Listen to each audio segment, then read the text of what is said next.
Pendidikan di Indonesia tidak mampu membentuk Anda dan menemukan Anda itu siapa sebenarnya. Itu kan hanya baru you will do that. Siapa yang akan jamin seorang Tika akan kembali ke Indonesia untuk mengabdi? Apa sih punchline-nya seorang Tika itu diterima sama LPDP gitu loh? 13,66% yang dirilis oleh Kumparan, nanti bisa dilihat di media ya. Itu nggak kembali ke Indonesia. Dan apa Tika merasa pantas dan layak menjadi seorang awardee LPDP? Kira-kira menurut kamu apa yang bisa dikembangkan di Indonesia? Kan mengkolaborasikan antara bidang research dengan bidang komersial gitu, merintis bisnis skincare yang sustainable, eco-friendly dan juga natural gitu kan. Apa kata mereka? Apa kata mereka? Apa kata mereka? Dan apa kata mereka? Saya ingin memberikan yang terbaik untuk orang tua saya. Jauh-jauh kuliah, terus peladang juga. Pengen membuktikan bahwasanya saya tidak tua. Gimana nih kalau seandainya guru bahasa Inggrisnya IELTS-nya yang pas tengah? Jadi pengkhianat bangsa. Cepat kaya datang ke TEM.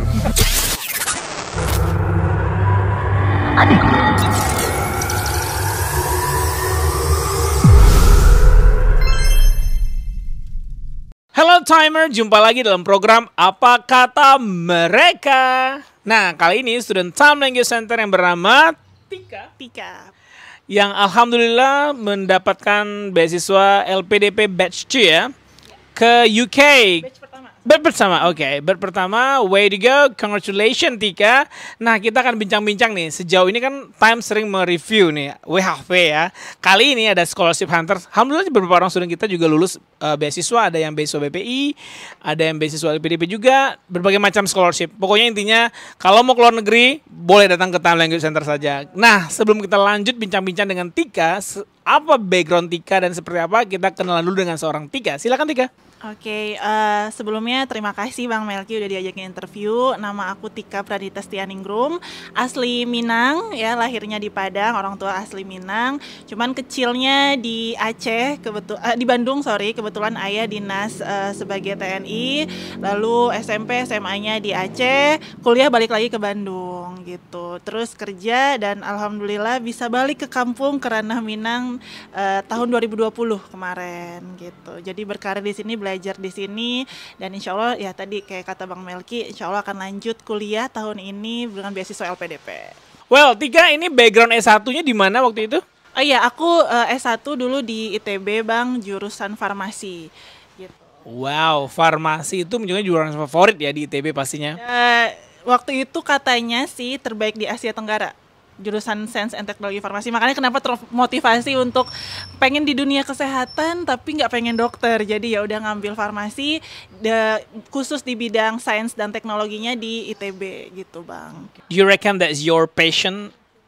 Dulunya sih sebenarnya karena gitu ya, banyak teman-teman yang pengen kedokteran. Aku pengen sih di bidang kesehatan, tertarik gitu di bagian kimia, di ilmu kimia, ilmu biologi. Cuman nggak pengen dokter. Jadi apa ya yang mirip-mirip gitu. Oh ternyata farmasi ini lumayan banyak nih belajar kimianya. Dulu kebetulan aku waktu SMA Olimpiade Nasional, Sains Nasional Kimia di Jakarta, lulus ke situ. Jadi berangkat dari situ kayaknya aku oke nih, passion nih di bidang kimia. Akhirnya masuk ke farmasi dan juga sempat ngambil apoteker sampai tahun 2015 kemarin. Oke, tetapi sekarang agak berbeda dengan farmasi. Nah ini yang saya temukan di banyak anak muda ya. Ini namanya graduate employability, di mana anak muda tuh sebenarnya ini bukan gue loh sebenarnya gitu. Dan itu baru realize setelah S1-nya selesai. Nah, apakah Tika merasa Tika bagian dari komunitas seperti itu atau bagian dari kalangan muda seperti itu? Ya, sangat menjadi bagian dari komunitas itu. Karena sejujurnya ketika lulus kuliah saya langsung kerja di bagian bisnis ya. Jadi aku lulus di PT Paragon sebagai business development. Dulu memulai karirnya sebagai MT ya. Dan itu pun sebenarnya termotivasi karena yang punyanya juga adalah sebelumnya orang Minang dan jurusan farmasi ITB juga, itu Ibu Nur Hayati Subakat. Dari situ dapat cerita-cerita ternyata sebagai seorang farmasi kita nggak mesti strike to jurusan kita ya, nggak mesti menjadi R&D, kerja di bagian R&D, atau mungkin kerja di bagian rumah sakit dan lain-lain sebagainya. Banyak kok kesempatan di luar sana. Dan ketika sudah berorganisasi, sudah mulai masuk ke komunitas di kampus ataupun social life di Bandung, waktu itu ngerasa kalau passionnya itu di bidang bisnis gitu, suka bertemu dengan orang, suka memanage sesuatu, suka berorganisasi. Akhirnya memutuskan, oh ya kenapa enggak nih mencoba bidang yang baru, mengambil MT, di mana MT juga kan nanti kita diarahkan, kita mau ke mana nih bagusnya gitu. Ya udah akhirnya ambil business development di salah satu itu tadi perusahaan Paragon Beauty Industry yang sebenarnya mirip-mirip lah ya sama farmasi, di mana farmasi juga meracik kosmetik. Kalau aku bagian jualannya gitu, Bang. Oke, apakah nih Tika bisa mengatakan bahwa pendidikan di Indonesia tidak mampu membentuk Anda dan menemukan Anda itu siapa sebenarnya? Ya sort of. Tapi nggak nyalahin juga ya, mungkin dari berbagai aspek ya Bang ya, mungkin dari diri sendiri, dari lingkungan keluarga, dari lingkungan pendidikan, mungkin pemerintah juga, tapi dari kecil memang kebanyakan diarahkannya untuk menjadi seseorang yang saintis gitu ya. Kita belajar matematika, fisika, kimia, biologi dan lain-lain sampai kuliah juga seperti itu gitu. Tapi ternyata pada saat di dunia perkuliahan, makanya penting banget ya teman-teman untuk pada saat kuliah tuh kita nggak hanya belajar doang, tapi kita berorganisasi, bersosial, dan mungkin berpolitik juga gitu kan. Dan di situ kita membuka wawasan kita, ternyata kita tuh punya banyak potensi loh di luar bidang akademik gitu. Nah dari situlah mulai terbuka, oh ternyata aku juga bisa mengembangkan potensi aku di bagian yang lain kayak gitu. Jadi sebenarnya mungkin sistem pendidikan kuliah lah yang membuka mata kebanyakan orang ya Bang ya. Makanya kenapa banyak yang ngerasa salah jurusan setelah lulus. Gitu. Ya, kalau kita berkaca kepada negara maju seperti Australia, mereka dari kelas 10, 11, 12 mereka udah men-shaping ya, sehingga anak-anak itu udah tahu, oh gue menjadi ini, karirnya ini kesini, gajinya sekian, prospek kedepannya seperti ini, mereka exactly know ya. Nah, saya lihat nih di Indonesia, di Sumatera Barat khususnya itu di Dinia Putri Padang Panjang. Dari SMP, SMA-nya atau Dinia sekelas SMP dan SMA mereka udah bantu men-shaping. Dan itu coachnya itu nggak main-main, dari kalangan profesional, sehingga anak-anak itu udah mulai mengenal potensinya seperti apa. Seperti saya juga salah jurusan sebenarnya. Saya seorang teknik ya, teknik industri Yunan, dan saya lebih cenderung ke komunikasi seperti ini ya. Intinya ngebacot lah seperti ini ya, jualan lah intinya. Kita menyadari itu setelah saya kuliah. Nah ini yang kita tidak bisa men-shaping.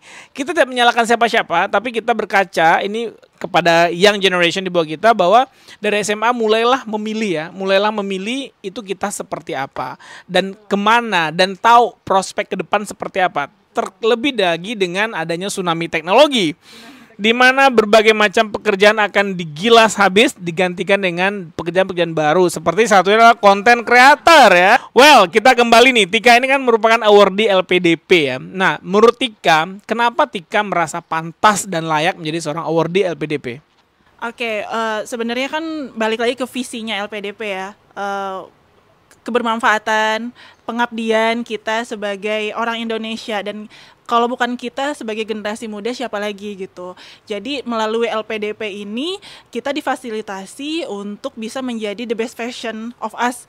Jadi versi terbaik, mungkin sebelumnya kita terbaik, kenapa saya lulus, mungkin karena saya dianggap terbaik gitu kan oleh LPDP, tapi setelah itu kita menjadi versi lebih baik lagi, supaya apa, niatnya sih pengen balik lagi untuk bermanfaat dan mengabdi ya. Kalau slogannya kan aku pasti mengabdi ya Bang. Jadi kebermanfaatan, karena bukan lagi kita mungkin itu ya yang dilihat sama LPDP, niatnya itu bukan lagi untuk diri sendiri, tapi untuk banyak orang, untuk negara, bahkan mungkin dimulai dari sekitar kita dulu. Nah dari situ awal mula mungkin kenapa LPDP merasa oh kita ini cocok ya sebagai awardee, dan ditambah dengan pastinya dong harus dengan pengalaman, potensi kita, karena aku menyadari dengan pengalaman yang sudah aku punya, aku bisa nih mengembangkan lebih baik lagi, lebih profesional, lebih akademik juga mungkin ya, dengan yang alhamdulillah kan lulusnya di luar negeri ya Bang ya, jadi mungkin terpapar dengan negara maju yang mana mungkin kita bisa aplikasikan nanti di Indonesia kayak gitu. Itu kan hanya baru you will do that. Siapa yang akan jamin seorang Tika akan kembali ke Indonesia untuk mengabdi ya? Karena kita melihat ya, ini fakta. Banyak anak LPDP di luar sana, ya datanya lumayan fantastis ya. 13,65% yang dirilis oleh Kumparan, nanti bisa dilihat di media ya. Itu nggak kembali ke Indonesia. Dan ini Tika juga baru menjual That's Your Dream gitu ya. Itu hanya sekedar mimpi yang baru Anda jual. Apa sih punchline-nya seorang Tika tuh diterima sama LPDP gitu loh? Punchline-nya, ya sebenarnya balik lagi sih Bang ke niat dan apa yang udah kita jalani sih, journey of the life ya. Karena aku ngerasa aku juga bekerja sebelumnya di perusahaan nasional yang cukup prestis juga, dan itu apa ya istilahnya, itu tuh lumayan potensial ya, perusahaan lokal yang sangat berkembang di Indonesia, dan itu dilakukan oleh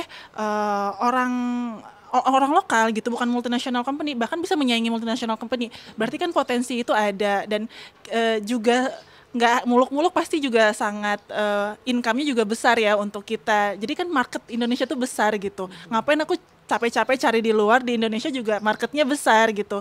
Misalnya kedepannya aku pengen buat bisnis atau mungkin aku menjadi konsultan, nantinya market di sini tuh besar, dan untuk mengembangkan market ini juga besar, potensinya banyak gitu. Kalau bukan kita siapa lagi, itu sih pertimbangan aku untuk kembali lagi ke Indonesia dan dipertimbangkan menjadi award LPDP ya, karena niat sama motivasi itu sih Bang. Kalau menurut aku ya. Ya, kadang beberapa award yang saya lihat adalah dia memilih mengajar di daerah terpencil, kampus kecil, terus pas wawancara gini, ya kalau semuanya pergi ke kampus besar, siapa yang akan memperhatikan kampus kecil? Itu touching banget bagi reviewer kan. Nah, karena dia hebat, dia keren, cum laude misalkan ya.